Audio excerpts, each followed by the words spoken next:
Cool, so this is the NWC Show, episode 54, and if you would like to introduce yourself. Right, I'm Hal Rayner, professional wrestler. I've been for a few years. I don't like thinking of the numbers, so that's what you're getting at me there. Yeah. Man, it always feels like an AA group sometimes when like we're doing like a introduce yourself. Wrestling is that, to be fair, you know. I've been there as a wrestler as well. You know what it's like. You just kind of, just I go in the ring with tights on. You know what I mean? It's no, but I know it's very tells you a lot about yourself. Really. Aye, it does. It really does, and it makes you realise that there's a bunch of people that are more messed up than you as well. But tell me about it. We'll get into that later, but the way we always start this podcast is the exact same way, with the same question that you'll hear a million times is, what got you into wrestling? What was that minute you were like, see this stuff with these guys in pants? I like it. What was your minute?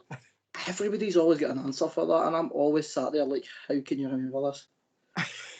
Just as far as I can remember, I've been into wrestling. So I was born in '94. So I'm guessing my earliest memory would have been like the Attitude Era. It would have been Stone Cold. Well, Stone Cold was my first favourite, you know. Then as I grew up, you know, became a bit chubby. I was like, you know what, Foley, he was a good guy. So like, I probably would just be seeing Austin or seeing Undertaker, you know. No exact memories, basically. But I get what you mean. Now, for me, I have an exact memory because I was at my mum's friend's house, and it was the first time I ever seen this weird thing.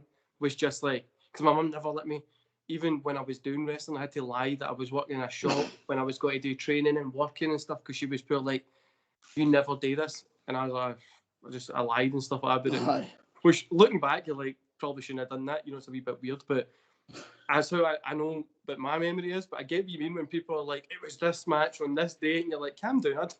It's always like somebody's bringing up a Taka Michinoku match. It's like, no, hold on a minute. No, you did not know. I have people that would be like, oh, there's this obscure Japanese cruiserweight match on this WCW paper. It's like, no, you were born in Scotland in the mid-90s. It was Austin. It was Austin Undertaker. Come on, be real.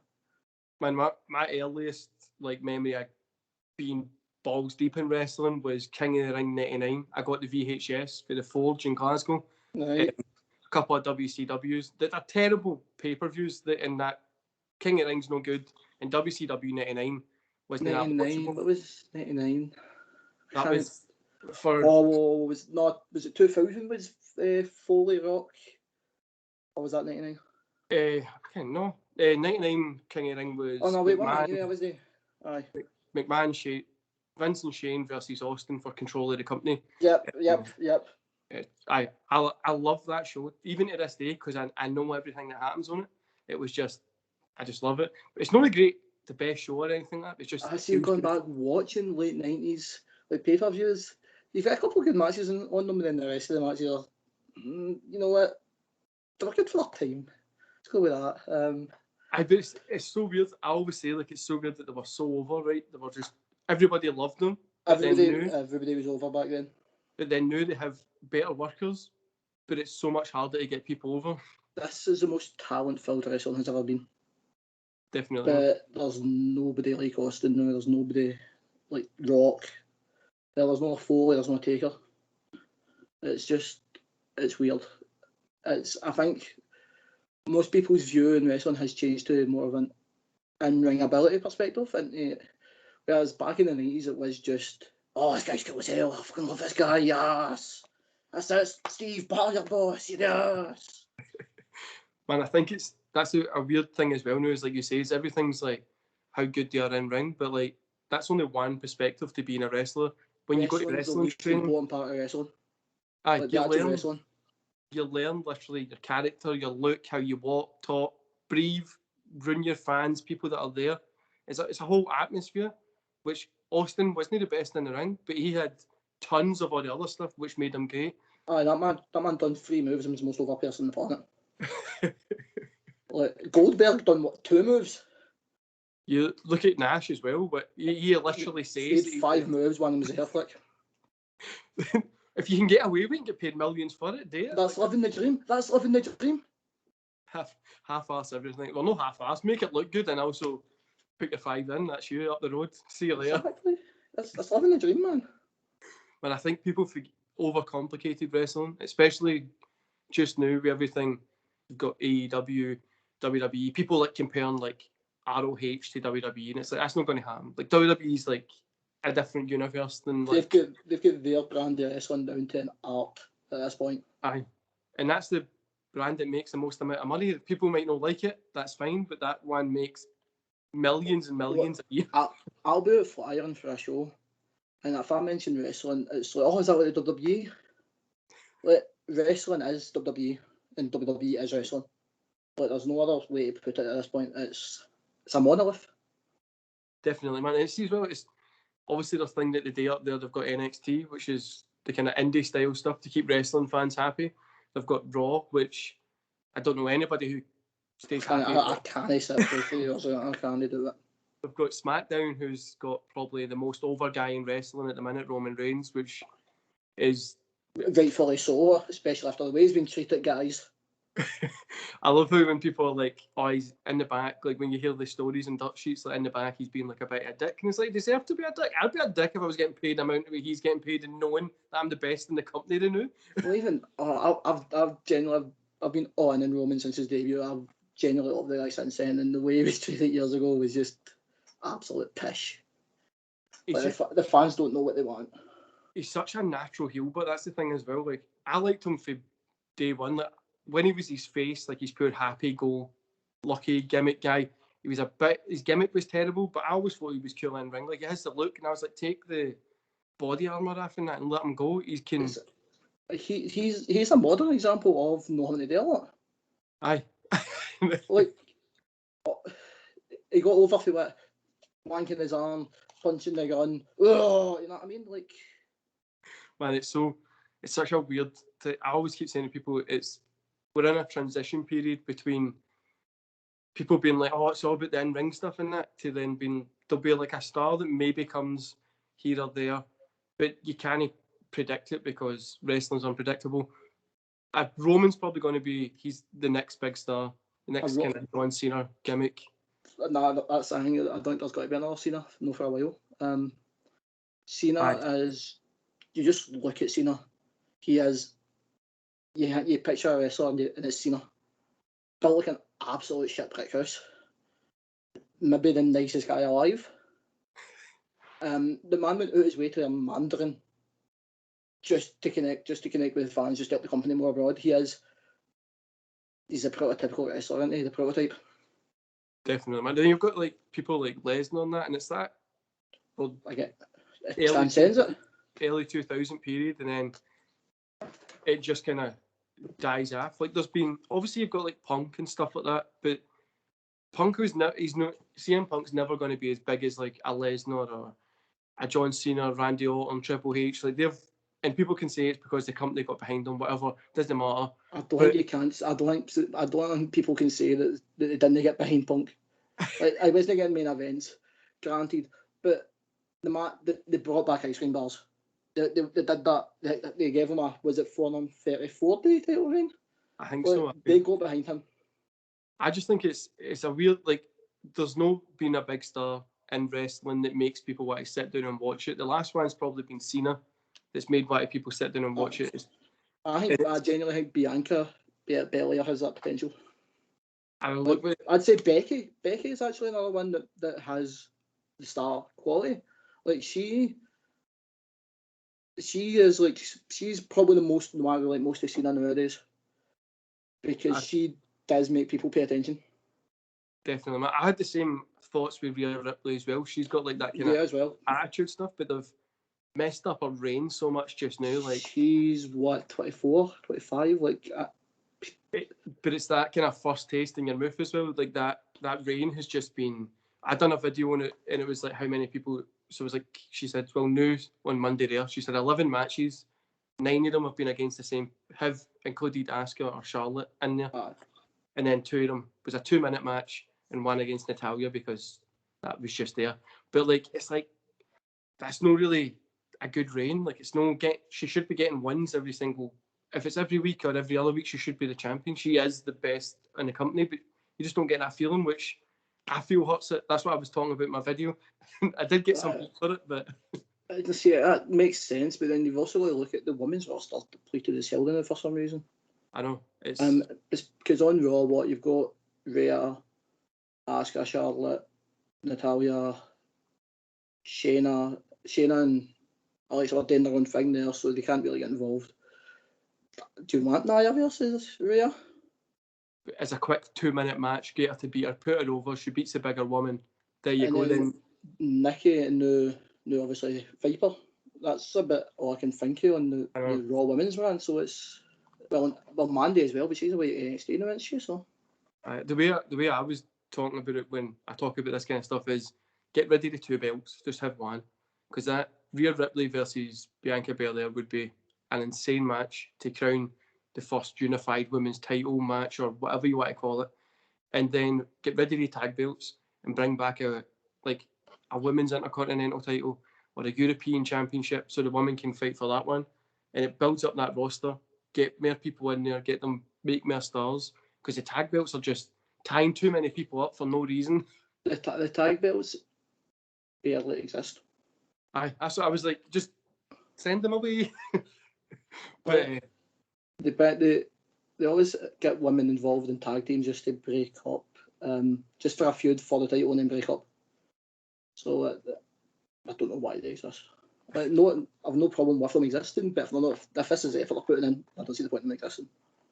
Definitely, man. That's what I'll keep saying as well. Like I do like a fantasy booking thing sometimes, so I've been doing it for the past 2 months. I just realised that the day when it was week, I'm on 13 or something, 3 months. I was like, what the hell? How have I been doing this long? But I was like, get rid of the 2 belts, bring back one, because it makes the main champion. Then you get your European underneath it. Plus, women's wrestling's so strong at the minute, and for some reason, WWE has just fumbled that ball completely. I think they're just in a holding pattern waiting for Becky to come back. And then obviously Bailey's out now, and Sasha seems to be taking a wee break. But it's not even just WWE, it's Exclusive Wrestling, the AEW is obviously a main company as well now. But women's wrestling there, apart from Britt Baker, is just... But when was Britt on TV? She got the title and then done nothing for a while. Yeah, now, but you need to make sure you check out AEW Dark and Elevation on YouTube, which I always forget about. I literally... I don't have the time for that. I make content on YouTube and I forget that they're there. But is it either Dark or Elevation are always for 3 hours, 4 hours? And I'm not doing that. Aye, it's I'm not listening to a big show and commentary for that long. The other day, maybe yesterday, there was AEW Dark and it had Sting on it. I'm a huge Sting mark, he's my favourite guy ever. Aye. I sat and watched this and it was just the whole show. I was I'm going to sit and watch it, and I was it's all squash matches as well. And aye, so it was there was one that was Thunder Rosa against just random, because it just probably just been this person against random, and it wouldn't matter because you know who's going to go over. What Cole and Gunn's got a 22 winning streak or something. Aye, it's how does this happen? Because it makes no sense. See, that my problem with AEW is the win and loss. There's a lot of problems I've got with AEW, but big one is win and loss. Because there's people just getting wins on wins and losses don't really matter in wrestling. It's wrestling. Tell a story. Wins and losses don't tell stories either. Well, we'll stick with AEW here. Look at the was it Shida? No, it was Rosa and Baker that had the hardcore match. Yeah. Who won that? And I can't even remember. It was Rosa. It was Thunder Rosa, but you wouldn't know that coming out yet. It was all about Britt Baker's face. It was all about the bloody nose. There you go. Told a story. Sold something, didn't Baker lost. Baker lost and came out of it the bigger star. So wins and losses, to an extent, no matter, but they're not the most important thing. Plus, when they keep telling you about it, there was one guy that was up and he was against Matt Hardy. I can't remember him, but he was called. He's probably a star somewhere, and I can't remember.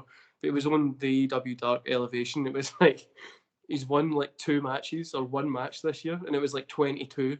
He's lost, and I was why is he even having a match? If wins and losses match, he shouldn't be there. See if somebody went 122 in the UFC, would be gone. They wouldn't get a chance to get to that point. You get to 1 in 5, and they'd be like, you know what, maybe I'm not going for it here. I get the picture of it, like I get the idea of what they're trying to do, but see if you were like a champion, then you talk about wins and stuff. Or Kenny Omega's won 8 matches in a row or whatever. Or if it's the gimmick. Aye. Like Goldberg streak. Aye. Like, see. Or like Asuka's like year-long undefeated streak or whatever it was. Aye. Like, see, then you can talk about like in days. Then like, wins and losses matter. But outside, just for a general, like, I don't see the point in it. Because the whole point of wrestling as well is you will get like winners and losers. We all know it's worked unless it's in the ring for people that don't know it's worked. That is. Then we get draws. Like we can book a draw. Like people just forget to book draws now, and it's like we can book people no winning. AEW is guilty of not wanting to have like draws or not wanting to have DQs and that, but that just leads to interferences all the time. To like the Good Brothers coming out and doing whatever Good Brothers do. Like, if you look at every match. If you look at AEW as well, like, I think it was last week is one of my. So obviously they review like Raw, NXT, AEW, Impact because I'm holding out that they come back to how good they were before. Last year they were good. Obviously, I felt Impact years ago. I only got back into it when I started this channel last year, but they kind of went like they got good last year, like that Slammiversary part. They were alright, doing good shows. Nobody's watching them, but they were doing good shows. And then like the arses kind of fell out them this year for some reason. I think AEW got the best of the crossover. Aye, definitely. Like the only reason AEW is working with Impact is so Good Brothers can appear there. That's it. And if people say that because they don't want to give them contracts. Aye, like we'll pay this other company this so you can come here. It's just to help the Omega's belt collector gimmick, really, which don't get me started on that, man. Oh, well, clearly I've touched a nerve here, so I'll. So what's your next question? I don't. Because I clearly touched a nerve there, so. I don't. No, that's alright. I don't like it, man. I think it's a joke. Like if you're the champion of the world, I think it can work. I think that at a certain point, it's your Bob Holly problem, though, isn't it? You know, I'll win the belt. You know, I'll beat everybody and win the belt. Aye, is that a gimmick as opposed to being like, hey, I'll just add to my resume? Like it could work, like as in like you just says, like see if you were literally like, I'm going to be the best in the world and I'm going to collect these belts and like gloat about being the best. Look, I can go to all these other companies, all these people want me, I can go there and take their belts and look what I've got here. But I don't know, it feels, I don't know if it's just Omega, he's a great wrestler, but his character doesn't work outside Japan as much. His anime villain promos just don't do it for me. You're going to get so much heat, man. Everybody loves Omega online. I know they do, but I'm not saying anything bad against him. I'm just saying that he's very Japanese made. Like he's like custom built for Japan. Aye. But see, that thing is like Japanese wrestling works in Japan because it's in Japan. American wrestling works is a global brand to sell everywhere it goes. Aye, sports entertainment works. Aye, for everywhere. But then AEW's try to do. I always describe AEW as Tony Khan's toy box at some points because it does start to feel like that a wee bit. But then you're bringing like Japanese styles to go against like a WCW Sting mentality. It's not going to work. It's too. Totally I like a miss because I think styles clashing can work at times. Like take Sabre Jr. for example. He in Japan he's always tried to work a more British style, like ground based, and that works. Whereas you do get some people that do go to Japan, they do American matches in Japan and it doesn't work. And I'm not, you know, it's wrestling's a funny old thing, isn't it? I just think as well, like AEW is still new. They've not found their format yet. Now, like you can have like, okay, so the lucha style is normally related to cruiserweights if you look at WWE, so they kind of keep that there. Then the kind of harder impact matches that maybe like Seth Rollins, Cesaro, that kind of, they can push themselves a wee bit more. We'll keep that there for those wrestling fans. Then we've got the sports entertainment for people who want to buy toys and stuff like that. They're always the main your event. WWE main events, which are like your finisher spam matches. Aye. Which they can work for some folk. They work for me. They work for me. I know a lot of folk weren't a fan of Lesnar's runs, where he done German suplex, another German suplex. Sometimes he'll throw a belly in, if you're lucky, if he's feeling spicy. That works for me, because again, it's about the story. Go back to that. It's about the story. Lesnar's whole thing was he's an unbeatable monster. He'll dominate. He'll throw you for a pillar to post. So that works. I think that would work anywhere in the world. So it really doesn't matter for that. You know what I'm saying? And I think Lesnar's run was great. Like you said, it told the story. Like that's the whole point of wrestling, is for us to sit down, see. It's like people always say it's a TV show or it's sports. Like it's literally in between. It brings best of both worlds together. So when people think they're on a TV show or they think they're like a sports star, you're no any. You're a wrestler. I used to be proud to say that. Oh, I used to be a professional wrestler because it was pure full of. Everybody looked different. Everybody's different sizes and all that kind of stuff. And then now you turn on AEW or WWE and it's the same, like, person. They literally just looks like everybody just looks kind of the same, which is just kind of like, normal person can't relate to like Austin, like you says, drinking beer, going out hitting his boss, being like, F you, man, I'm going to do whatever. That was the dream in the 90s. There was a big push-up for that in the 90s, whereas nowadays, I personally, just looking at me, I personally can't relate to, say, a Finn Balor, right? Because he's a handsome motherfucker. He's built like a god. But then you see folk that are more heavy set, more your Keith Lees, your Bronson Reeds. Look, wrestling's for everybody. Wrestling's a variety show at the end of the day, and I think it needs that.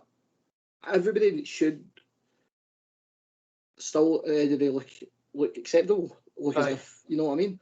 But like, there's different ways to do that, and that's what I'm saying. Like, you can have your battlers who are just, it's not fair, makes no sense, and it's not fair. In the same show, I want that in the same show as I want my Bronson Reeds, and I want that in the same show as, say, my Adam Coles, you know, and my Karrion Crosses. Like, that's. No, I'm just talking about how NXT is the best. That's all I'm doing now. And you mentioned two guys, Bronson Reed and Keith Lee. Those two guys are fantastic, but for some reason, Bronson Reed's getting that push in NXT, and it's really, really fun to see.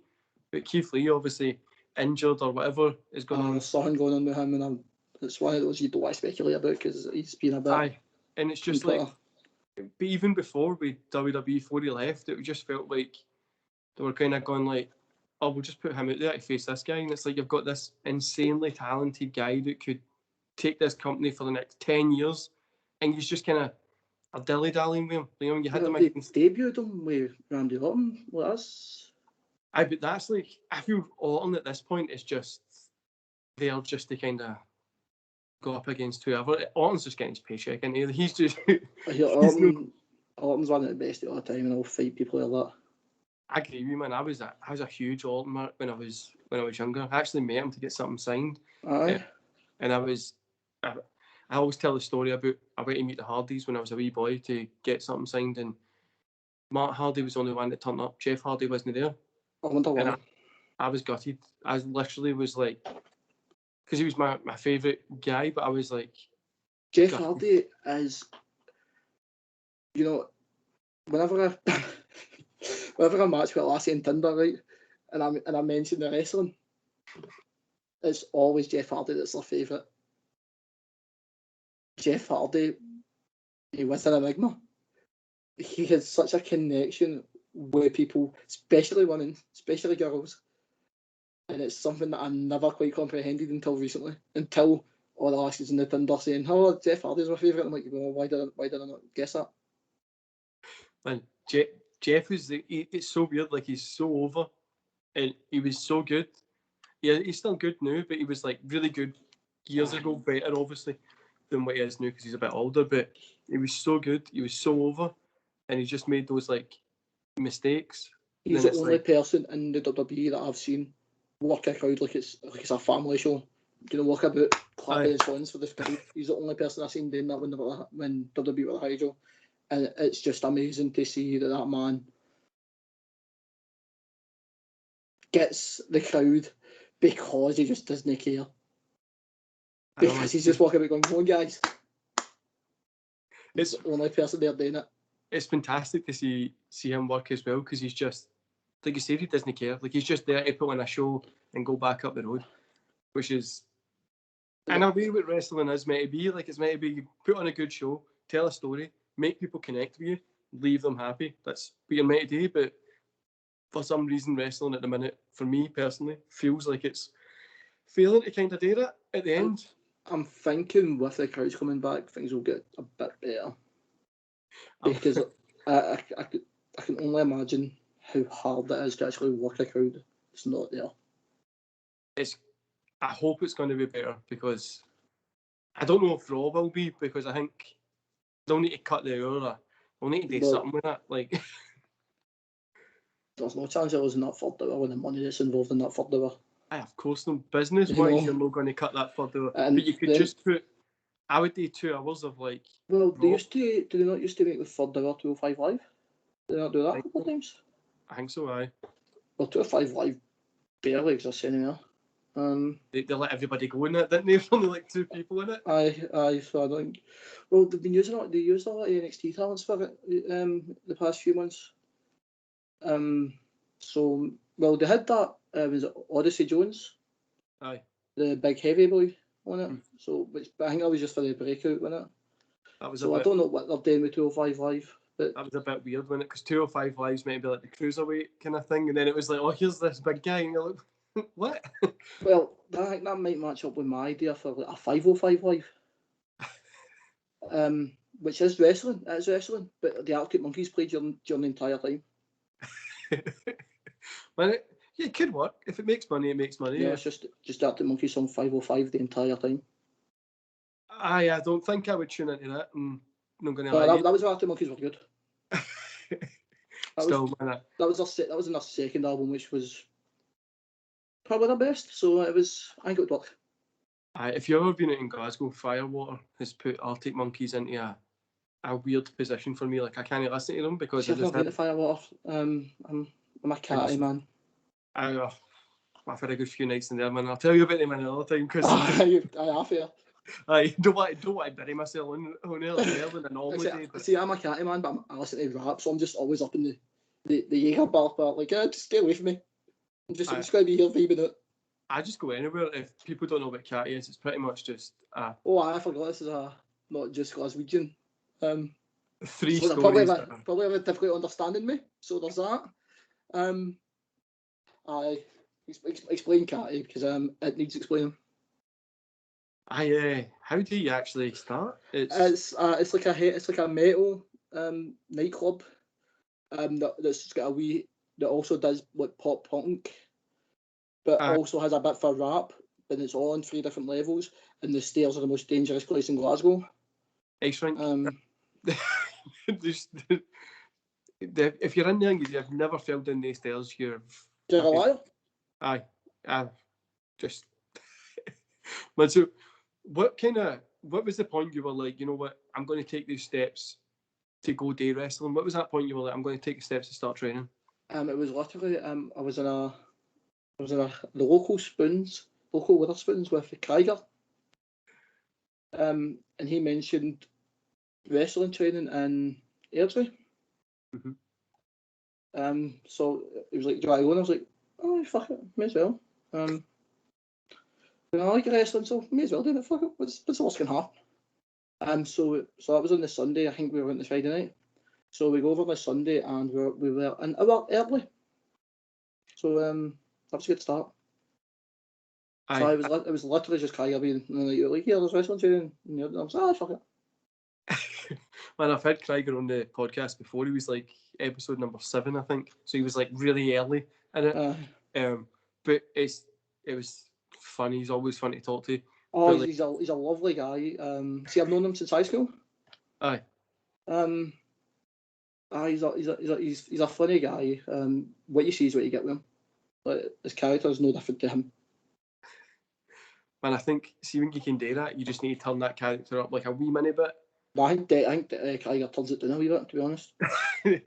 I think most Scottish people that get into wrestling do that. Also, if people don't realise, in Scotland, we normally call wrestling the wrestling. So I keep saying the wrestling. I've been saying it as well, because anytime I talk to somebody from here, I'm like, the wrestling. To be fair, everything is the whatever. Like, it's not just football, it's the football. Aye. It's the wrestling, it's the wrestling. Aye. It's our accent, we're happy with it. Cultural appropriation if people try and take it. That includes anybody outside of Glasgow. Aye, definitely. So, what was your kind of feelings? Like, you said it was in Airdrie, so what age were you? Because when I first started wrestling training, I was 11.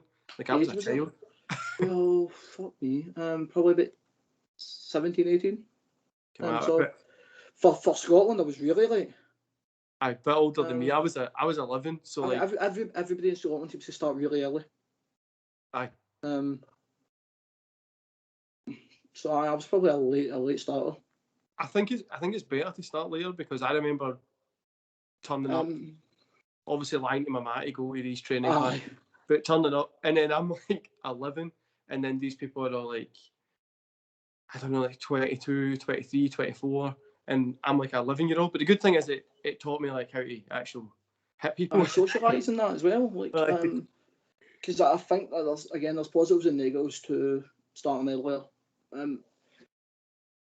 So especially with everything that's happened in the last year or so, I feel like I'm a bit hesitant with children starting younger now that we know everything, because it does lead. Because if you're younger, you're more likely to be able to be controlled, be manipulated. You don't really understand everything that's happening. So I do feel like starting younger now is a bit of a risk. So I'm in both. I'm on the fence with starting younger now. Man, I totally agree with you. My kid's only going to start wrestling training or anything like that until they're like 16, 17, because that's the best time they're going to get into like karate, Muay Thai, jiu-jitsu, all that kind of stuff. But I was kind of lucky because I met my best friend, who sadly passed away about 10 years ago. So he was 7 feet, like 6'9", 6'10". For wrestling then. Aye, 7 feet in wrestling, but he was huge. He was from his mum and dad were African, but he was born in Russia, so he was like that's a dark. That's a culture mix there. Had a Russian accent and was like jacked, like he was made everything. To be a heel. And he was just like we just got on like straight away. He was like 14, because I think he was travelling a little bit. He was a couple of years older than me, maybe 15. And we just got on like a house on fire straight away. And we just, every day, like, I went to his wrestling shows. Actually, he got me in my first match, and we just kind of were just friends. But then nobody wanted to mess with us, like, 6, 9. I'm sorry. I mentioned Tinder, and I just got a notification for Tinder there. Yeah, your Tinder match, here we go. It's the only match I'm having this year. Man, I don't need to worry about that, so I'm alright. But like, I had this guy, and he was just like there, like, you're not dealing with, like, you're not messing with us. He actually might have been 16, 17. I don't know, but he was a bit older than me anyway, and we just had like a poor fun time. And he was like, "Oh no, you don't mess with this guy. Like, this is my guy." And he took me to Holland to learn some wrestling stuff. He had a Japanese wrestler that trained him, that came and helped me and stuff like that. That's dope. But it was fun, man, because I've stayed in Holland when I was 16 to learn that stuff. But I broke my neck when I was 18, so that's why I don't wrestle anymore. that would do it. That would do it. It wasn't. I used to tell people it's a cool move. I used to be like, "Oh, it was a pile driver or off top rope, like something like that." And then it was just me. I was inside the ring, slipped half, just landed in the top of my head, and I didn't go to the doctors for 7 weeks. I'm having a wee giggle myself here, not because of that, but it was like an academy show, right? So I'm in the apron and I'm walking back and forth, and I'm like, yes, walking the crowd, turn in, there's another boy running at me. I turn in, I see him, my life flashed before my eyes. He hits the ropes, I'm hanging on my one horn. Eventually, I'm like, you know what? No, I'm not surviving here. So I just let go for half the apron. I look up and there's Chris Toll just looking down at me. I'm like, this is my life now, innit? Like, there's no coming back from this. I just fell off the apron. Nearly killed poor Toll. I think I was. What was that? I was managing. I think I was injured. I'm sure it was I always get the two shows that when I was injured. I think it was my knee. I was getting muddled up, but I was on the apron. Hugo, my friend, was in the ring and he was like doing his thing, and the other guy, I was trying to distract the ref and just turned round and like as in just come in and just hurt myself. But then there wasn't anybody there. I think it was only like 6 people or something, or it was like just wrestlers. I think it could have even been a training show. I can't even remember. Now that we like you can make that, but not the everything, not the. I remember hurting I can tell you exactly. It was like me on the side of the ring holding the ropes, turned round, walked, and just for some reason slipped. Don't know how. Landed on my neck, broke my neck, and then didn't go to the hospital for like 7 weeks. So that whole period was just. Yeah, that might have been where you went wrong there, to be honest. It was like painkiller filled at that period because I got a flight home, and then I went. Oh, wait, that's this in the Netherlands? Aye, and I went to the Royal, and they were like. Probably shouldn't have flown with a broken neck, to be honest. I know that's what they say, I know, and they were like, like you've, like, that's not the smartest thing I've ever heard. Aye, you should. It's one of the weird things because when it happened, like when I was younger, I could tell you everything, where I was, what date it was, and all that. Now I'm just like, I broke my neck. I remember going on a plane. There was just like stuff. I think I went to duty free. I don't know. All I remember now for that period is like break my neck. How I done it, I can see it in my brain, like turning round, and then everything's blurry for a certain distance. It's like a PlayStation 1 draw distance, and I've just like I fell, hurt my neck, and then I remember doing shows and stuff like that, but I wasn't really doing shows. Like you were there. The body was there, but the spirit.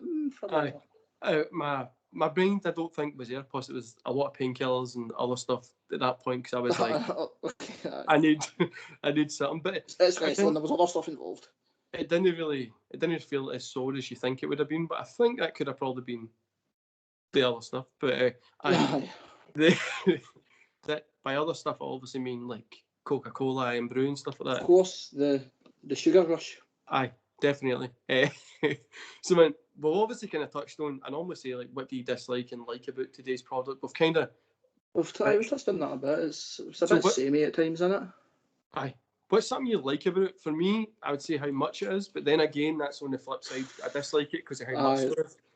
Because how many shows did WWE themselves have? You know, there's a lot. There's too much wrestling. I can't quite watch it all. But yeah, it is very talent filled. Aye. And there's something for everybody nowadays. The only thing I think that's missing nowadays is just big horse matches. Mm-hmm. I'm talking horses. I want cocaine-filled, sweaty men battering each other. That's my kind of wrestling, and that's what's missing for the product today. Where's the barbarian? Man, see though, like that time in wrestling as well, when like Hogan was coming out, like in WCW. Obviously, the NWO guy. Then you've got Nash and Hall, clearly out their face, just coming out to talk, and somebody's just gave them a mic and went, "Go something along these lines. Don't swear. Don't say anything that'll get taken off the air. Other than that, you're fine. Just go out, make money, and they went out. People are cheering and come back, and they're like, "How much did they make?" See, as we've got, I love Psycho Sid. Right? There's nobody like him nowadays. There's no absolute nutcases nowadays. I don't know, you'll probably agree with this. There's nobody that you can believably look at. There's obviously people that you're like, they can beat the shit out of me, but there's nobody you can believably look at and be like, that guy could kill me. Like Brock Lesnar was like, that guy would literally kill me. Well, I think the WWE just released one of the guys that could do that. Like Braun. Aye. But even him, because he done that. No, Braun gives me the fear. But no, he done that now, that kid title thing, the one at WrestleMania with that Wayne. Nicholas. Aye. No, even with that, Braun is a terrifying specimen of a human being. Aye, he's a scary looking guy, but for some reason, WWE just didn't know how to use him at all, didn't they? Well, Braun is before the run now, it was Braun that helped Roman be as popular as he was. With the I'm not finished with you, and the whole flipping fucking car, and like that was the time when I think Roman was the most popular until now, because he was a cartoon villain.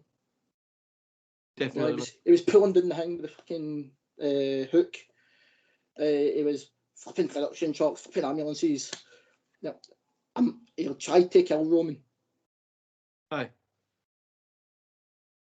Like that's what's wrestling missing, really, like cartoon villains. Like you said, Sid Vicious. He was Sid was a cartoon villain of all cartoon villains.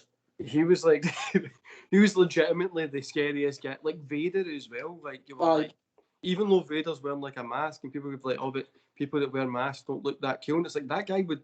You never mention his mask because he would hurt you. Vader would not hesitate to maul you. Man, there was a guy that used to. So my friend used to always tell me, there was this one guy. I met him like twice, and he was so scared. He was the scariest guy I've ever met, and I was certain that he was in like the Yakuza or something. Like he was just like scary. He was pure tatted up, and he just like he was just so scary. Like, he never really like when I spoke to him. I says like 4 things, but he was just so scary to talk to. Like he was just. And now it's like, can I get by? Get in there. Can I, my bag's there, mate. Can I just? You keep the bag. I don't need the bag. You know what? You can go in and just give me a. No, okay. Yeah. Do you want it? Oh, no. But no, like you said, man, it's missing that into it. Like the world is just missing the scary guys. Well, that's other than that. I think wrestling nowadays has something for everybody. Well, I think they're trying that a wee bit with Cross, but there's just something not quite there yet. I keep saying with Cross, obviously the superhero. Like, is it Karrion Kross or Nikki Cross? Karrion Kross. Sorry, no Nikki. Nikki's doing everything, you know. I love that guy. I had a rant about that the other night, man, because it's like about Karrion. No, I love that guy. That's my. Aye. I mean, I keep saying to everybody, like, people are like, oh, he's not that good, and I'm like, this guy's got everything. Like he's got the woman, he's got the look, he's got the work. He just looks good. But I think there's just something missing about him now, and I can't put my finger on it. It might even be all the promos they're having everybody else caught about him, which is, I don't understand it, because they're talking about how, oh, you know, you need all this to be good, blah blah blah. Whereas I'm Adam Cole, I just step in there and I'm brilliant. It's like, why are you saying this about your champion? Man, I think they should just ham it up as well. See, like, he's obviously got his manager there, and just ham it up, like, as in, like, I've got. Well, they stopped the lip syncing thing, didn't they? Aye, like, I think they should. I don't know. It's weird, like, what they're. I think they're worried to go full belt, like, especially a show that big, like WWE. They've got shareholders, and they need to worry about obviously the social justice culture and that kind of stuff. They don't to be fair, I can see. You look across just one glimpse of him, and I can see what thoughts you might have about him. What it might look like. I'm just saying. But he's a guy that you could legitimately see as well beating the shit out of you. So you get like, he's got that look, like he's got the. This guy could kill me. I think the other person that has that was Samoa Joe. Aye. It's cool to see him back in NXT as well. I'm probably building to something behind Cross. Aye. Which that's just got to be two fuckers being fucking each other. It's got to be good. Just inject that into me. I'll pay for it. It's on the network for free. I'll give you extra money for it. I will buy Peacock. I don't know if I can here, but I'll do it. I think if you type in Peacock here, something different will come up. But where do you see yourself going in 10 years, man? Do you see yourself getting that WWE? I don't know where I'm going in 10 minutes. What chance have I got in 10 years? No asking you to predict the future, but just... I don't know, to be honest with you. I don't plan that far ahead, because And things can change like that, can't they? Given what just happened, obviously with COVID, I think everybody's just with COVID, with everything that happened within wrestling, things can change like that. So I think at this point I'm just looking at shows coming back, at training coming back, which I'm guessing will be soon, because I think the new tier system lets indoor contact sports be allowed. I think we're all back to normal on the 19th or something. Goes to tier 0 next week, doesn't it? Like, I don't know. I think it's a modified tier 0, so it's one of those where I'm not in charge of anything, so whatever I hear, I'll go with. I'm just looking at that. Lockdown wasn't good to me, it wasn't good to me. So it's a matter of getting back to where I was, getting back to shows, getting back to normality, whether that is, because even in the world's got a new normality coming. British wrestling should have a new normality coming. We'll see. But that should have a new normality coming. It's a matter of where people fit in there. It's a matter of where I fit in there. But we'll see. Hold on a second. I'm not done, Bill. I'm not done yet, Papa. Oh, you're just coming in anyway? Alright, cool. That's my Papa. Man, just like you were saying, there's obviously Oh yeah, there we go. There's Americans and stuff that watch this show, so it's this kind of speak out movement that happened in the kind of British wrestling scene, and pretty much wrestling kind of, for me, I always say wrestling had in British, it was like the 60s, 70s, the old classic stuff. Then it died for a while. You had those fake WWF shows, and SWA which some would argue that they were the peak of wrestling. in the UK at that point, they were the peak, but you can't beat fake British Kane, you know what I'm saying? Like the red Kane against green Kane and stuff like that, which sounds fantastic. That's Real Mali. Then it started to come back, and obviously we had to kind of speak out stuff that happened just as I started this channel again. So I stayed out of the wild for a while, and then I came back, went onto Twitter, and I was like, "Oh shit, what the hell's happening here?" Just all these flames. So walking into the fire with a pizza meme. We're hoping that things are going to get better from this. Obviously, anybody's been affected by it, all that kind of stuff that's going on, shouldn't have happened. If you can go check it out on Twitter or online, go read about it. There's a ton of stuff there if people want to know about it. And if right or wrong, whatever, so obviously wrong, like you shouldn't be. Very, very wrong in some cases. But I mean, like on both sides, there's people that were accusing people that when they, you know what I'm saying. There was a couple of situations where it was very. Is that really something? But in most cases, it was a matter of Jesus Christ, you dirty bugger. 100%, and it's a lot of knowing people in the UK scene as well. So hopefully we come back from it. You're never to be seen. People that actually deserve to get seen instead of from, and the people that it's not a surprise. Back when I was younger and floating around the scene, the same people were there, same stories, the same stuff. I just don't get involved in that because I don't get involved in that kind of shit. But it's not worth it. The same stories were there back in the day as well, and it coming out obviously at this point is well overdue from where it should be. But moving on for obviously the negatives of the depressing stuff, the UK wrestling scene. Hopefully it comes back and it's better. Well, we've got a chance to start anew. We've got a chance to build it back up to. Well, there's a lot of talent. There's a lot of talent still here. That can go on to do better things than the previous generation. We'll see in the next few years as to what actually happens. But I'm cautiously optimistic. I always just need to wait because anything can happen.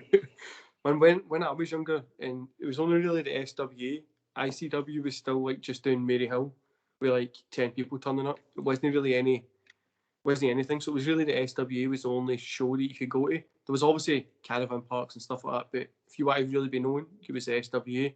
But you guys have like just shows everywhere that you can go to, which is really, really good. For me, it was like I had to go elsewhere.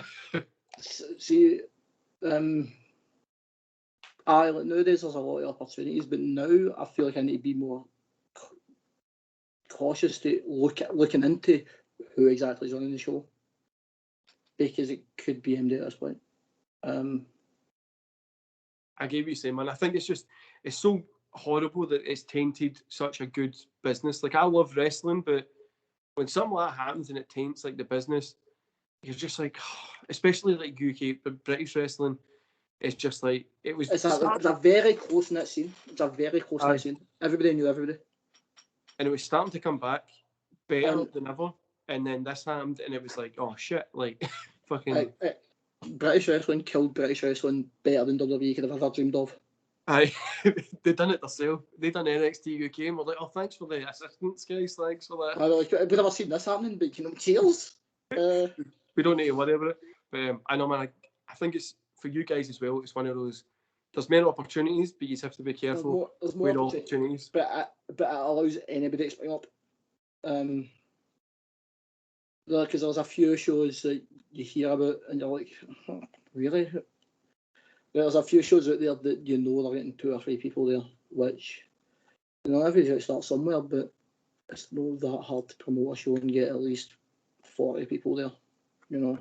My first match was a pre-show of a pre-show, and it had one person in it, and there it was a wee old granny sitting there with a popcorn. I wasn't promoting the show, I was on the show. I know.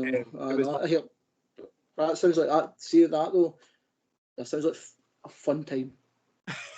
It was hard trying to getting abused to a granny. How's that not the dream? It was. I wasn't a bad guy at the time, man. I was being a good guy. Later, I was a bad guy, which was more fun.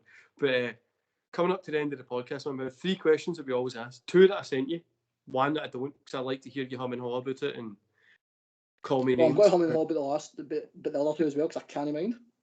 No, it's fine, man. It's simple ones. So the first one is, who's your favourite wrestler? You don't need to pick one, pick a couple. All time? Aye. Foley. Nobody said him yet, man. That's the first Foley. one. I met him. I'll send you the picture after this, because I've posted it on Twitter before, but it's a very embarrassing one. I was about 13 at the time. It was when he was doing his comedy shows in Glasgow, in Edinburgh. Cool. I was 16 actually, because I can remember, because I was sat outside a pub. And I just walked up and I'm like, it's Foley. I'm like, oh, Mick, I love you. I'm coming to your show tonight. He's like, you're coming to the show tomorrow night? I was like, no, not tonight. He's like, okay. Can you understand me, poor guy? Man, money. A story quite no similar to that. It was when I was younger. I was being a mark, obviously. I was in HMV, wanting my TNA DVDs, right? So it shows my age. John Cena was doing a signing, so it's HMV, the Bolton, the Toon in the city centre in Glasgow. Classic place. My TNA DVDs, but he was, for some reason, they had the TNA DVDs behind him. But I don't know why. They had the wrestling stuff, they've moved it all. It was a rib. So it was like, no, I think, now that way it was just like, John. What we're going to do, we're going to bring every wrestling DVD we've got and just put it on this wall. So I wanted these DVDs. It was like 5 of them. I was like, I really want these.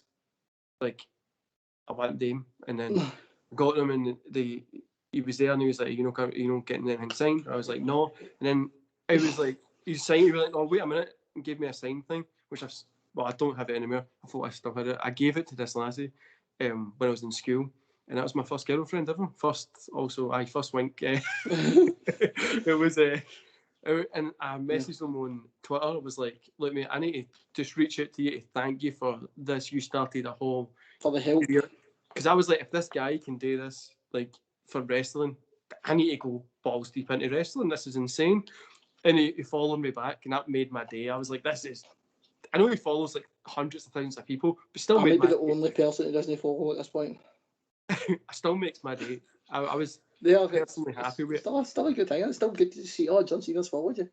But the other one, man, I have Sergeant Slaughter as well, which is random because I don't know why, but he just followed me one day for no reason. It's like, all right. Be careful, he may try to steal your podcast like you stole that valor. You never know. So, second question is, what's your favourite event of all time? For me, I would go for King of the Ring 99, just because it brings those cool emotions back to me. But what's your one? Oh, well, obviously the generic answer, aren't you? X7. Everybody says that one. I know. I've not had that one in a wee while, but everybody normally says that. I don't think there's a bad match on that card. No. And it's got the best hardcore match of your time on it. The triple threat. Favourite event? Because I don't want to... that's probably my answer, but I don't want to say that. I'm not a basic bitch. You're going to go for like a New Japan obscure thing, like people need to look up. I'm not exactly a big Japan person. It's alright for what it is. It's not for me. No, it's Money in the Bank 2011. I mean, obviously that's famous for the Punk moment, but I think that in general it's just a very decent card, very like solid all round card.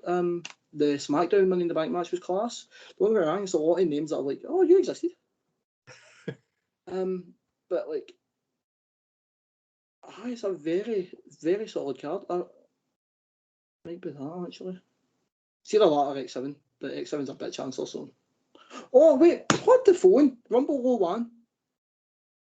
I was wondering when somebody was going to bring up like that whole period of like 2000, 2001, 2, 3. You're still going to get a bad answer there. With any of those. Fantastic, just great shows. Rumble 01. It's Rumble 01. I don't know why that didn't pop into my head. It's Rumble 01. Man, so the final question is the one that everybody always hums and haws at, calls me names, whatever. So I'll tell you my answer after I've told you the question, obviously. If you can add yourself to or replace somebody in any match in history, what would it be? So for me, I would replace Owen Hart against Bret Hart, SummerSlam 94, Blue Steel Cage, only if I'm as good as Owen Hart, because... that would be a carry job and a half, wouldn't it? I no idea, Bret. I fell off the side of the ring by just standing there, you know. Just that'd be a bulldog level carry, wouldn't it? What would be your one, man? Would you be? Man. It can be. You can be a referee in one, or just what would you like to be in that ring to experience? Or can I be Taker throwing Foley off the cell? Fuck that! You can do that. You can replace. Yes. You can be Taker. Like I would like to be. I wouldn't change anything about the SummerSlam '94 match, but I would just like to be in the position of Owen Hart, as long as I was as good as him. If that makes sense. And as long as it stops there. Right. Doesn't go on a couple more years, you know. No, I might go with. I think that sounds really evil for me. Throwing Foley off the cell. That sounds really evil. That sounds like a really fucked up answer, but. I think that would be. I think the worst part of that would be watching somebody fall off it right into the table. You'd be like, oh shit, that guy could be dead. I'm trying to picture myself in Taker's shoes there, and he must have thought he killed a motherfucker. I was like, oh shit, what have I done? He must have thought he just killed a man in live TV. Was it after that or before that when they done the? I think it was after it. They done the Big Boss Man Hell in a Cell at Mania. Oh wait, they hung the motherfucker? With the who wrote that? Now, in fact, no, I want to be in the kennel for Hell. Just because I want to know what was going for the mind. I want to be Big Boss Man in the kennel for Hell because fuck me, that must have been confusing. But you'll have all these ideas, all these grand ideas, just for a dog to shit. Just for dogs to try to shag each other. But I think there's so much like stuff in wrestling you could look back and be like I always try and pick a cool match, like '94, the Blue Steel Cage. I think it's one of the best steel cage matches. But if it's like a weird moment, it would need to be that Taker Big Boss Man thing. Just like to be in the back office meeting with that and be like, who pitched this? Like, or even be there as it was happening, just see what was happening backstage. To be like, well, they sitting there thinking, oh, this is going well. Oh, this is going great, guys. They couldn't have. Like, somebody back there must have been like, why are we doing this right now? But so obviously people have had to pitch that idea, right? To be like, no, what, mate, we're going to hang you. And then they've all went, oh, you know what, that'll be a good idea. Nobody upset anybody. See the best bit is see the match right after it. I can never remember what it is, but there's like a wee bit just after it and it's like so awkward. You can do it's just And even the through crowd, the TV, you get the don't want to be feeling. there. The crowd just what- don't want to be there. What The the crowd hell's have just seen happening here? somebody die. Man, it's so and then they done that thing with Big Boss Man had the Big Show's dad funeral thing when he took the which So was it so sorry to hear your dad finally croaked? He wrote in the poem. He hung on the back of the coffin. The Big Show hung on the back of the coffin. Big Show was an evil. No, Big Show. Big Boss Man was an evil bastard, and I love him. Right. See, people like will be like, oh, like somebody getting hung and stuff like that. Attitude era sounds If stupid. that had to happen to MD, it had to happen to Big Boss Man. Aye, like there's nobody that you could put over like getting hung. Don't get me wrong, I think that happened before the Big Show stuff, but knowing what we know now, he fucking deserved it. Aye, and also, how did he even come back? Like, I don't know how they managed to They storyline him. probably just said that they got him down before he died. I need to Google that because I don't. At first, I was confused as to how they even done it, but I think it was a harmless job. Aye, I think obviously that's what his body armor probably helped me hook. They just clipped it on. But even still, man, like, what the fuck, guys? Aye, I don't even know why we ended up on that topic about. Because I want to be in the Kennel for Hell. That was it. I was like, how did I end up talking about? I want to be fighting Al Snow while dogs are trying to shag it just because it's that's like wrestling Mad Libs. That's something that would happen in an M. Dickey game. It's so awkward to watch. Like, see when you go back and watch stuff like that as well. Like, even they done that MMA cage thing. It was like the Lions Den. Aye, when they done that, that's even. Like, see, why? I've got a soft spot for the Lions Den matches, purely because I love Ken Shamrock. I like Ken Shamrock because that motherfucker just stood about screaming, and it worked because he's Ken Shamrock. Man, the other like that period as well was so weird with buried alive matches as well, and it was like they'd bury Taker and he'd come back. The best buried alive match was him Taker against Vince. Floats up. Him against Vince, 03 Survivor Series. Taker gets buried and comes back at Mania 20 as the actual dead man. That is the best storytelling ever. Aye. Because he comes back dead. Exactly. That's what we don't get, man. I've got love for Taker because the man went from being a dead man to riding a bike, and everybody just acted as if it was fine. Aye, it's just nobody else could do that. Everybody else does that, and you're like, what? Are you alright? Everyone right at home. And nobody addressed that every time that he kind of got buried alive, he came back with a different costume on, and it was like had the grey gloves, then the purple gloves, and it was like, can you just? Well, so him being buried alive was your Hardy reincarnation like then, Matt? Pretty much, man. So I don't know how else we're going to end the podcast then, other than people go check out Big Boss Man getting hung because it's awkward. Check out Big Boss Man's entire run. Check out him bullying the fuck out of Big Show because Big Show's dad died of cancer. I can't keep a straight face, man. Which, as we know, is what wrestling's about. Who booked it? Even at that point as well, was it Legion of Doom, Road Warriors, when they brought in like the guys like an alcoholic and he actually was and who was it that pushed him off the fucking throne? Was it Draws? I say it was Draws, but I think Steve Blackman. No, it was Draws because he was part of the Legion of Doom. He became another partner. What was he called before again? Was it Pook? Like, because he could be on cue or something, wasn't it? Vince was like, he's gonna puke.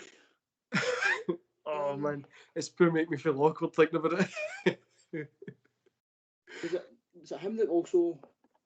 Is it Jaws that also had the gimmick where he was beating his bird? I can't remember. I think so. Oh no, was that Chaz or something? Was that no Jamie Noble? Was that? No, it was Chaz. It was. I think it's. I'm not looking up now, but there was somebody that his entire gimmick was. I think his bird, his girlfriend was seen with a black eye, and everybody just assumed he was batting her. To the point where they got the police involved and all that, and it was a bit tasteless. That could be the 90s. The Attitude Era in the 90s was pretty much just let's throw this at the wall and hopefully it sticks. But then now they're like, let's not throw anything at the wall. Mid to late, no, people always say that, but Ruthless Aggression was so much worse. Aye, no, like see that whole the early 2000s is still the 90s. But Ruthless Aggression had hot lesbian action. Aye. This is one of the most tasteless things. It's Aye. Billy and Chuck. It's Billy and Chuck. Man, I was so over for those guys. I don't know why when I was younger. Like when I was a kid, I was just They got praised by is it GLAAD, which is a big like gay lesbian like board that makes sure things are okay. At first, I think WWE get praised for the representation in the Billy and Chuck storyline until the marriage segment, and then GLAAD came out after and said, "What the fuck, guys? That wasn't okay." And I think, see, that period, like you just said, the Attitude and Ruthless Aggression were pretty much, side by side, obviously, but it went from, there was some storylines in those that were just like, what the hell is Can you going on? guys please stop?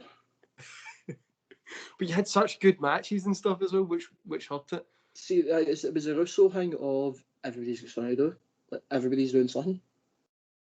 And then even if that something is a Kennel for Hell match, even if that something is feeding a guy's dead dog. Man, you're obsessed with it. I need to go watch this again. I'm obsessed with Big Boss Man because Jesus fucking Christ. I'm going to sit down and watch his run, to be honest with you, man, because it's the peak of cartoon villainy. Peak of awkwardness. Aye, it's a peak of right. These guys were on something they'll fucking come up with. So heading to the end of the podcast is where would you like people to go check you out first? I've got your Twitter. Do you have any matches online or anything? You want somebody I've got a couple matches on YouTube. I've got the last match that I had before the world ended was me and TJ Rage versus BT Gunn and Stevie Xavier. So clearly I belong in that ring. So that's on YouTube if you want to check it out. Just you search Hal Rayner and TJ Rage or whatever. I would check that out because it actually looks half decent in it. If anything else is on my YouTube channel, don't check that out because I'm not half as good. Check out my Twitter at Rayner Hal, R-A Romeo Alpha Yankee November Echo Romeo Hotel Alpha Lima Rayner Hal. Everything will be in the description below. I'll share that match out as well, man, because I checked it out earlier. I'll get a link to that if you and it was really. Apart from me picking up my gear all the time because I hate how I look in it. But you know, we've all got our flaws. Man, so what it is, I'll end the podcast there and I'll tell you the aftercare stuff as well, right? Easy, mate.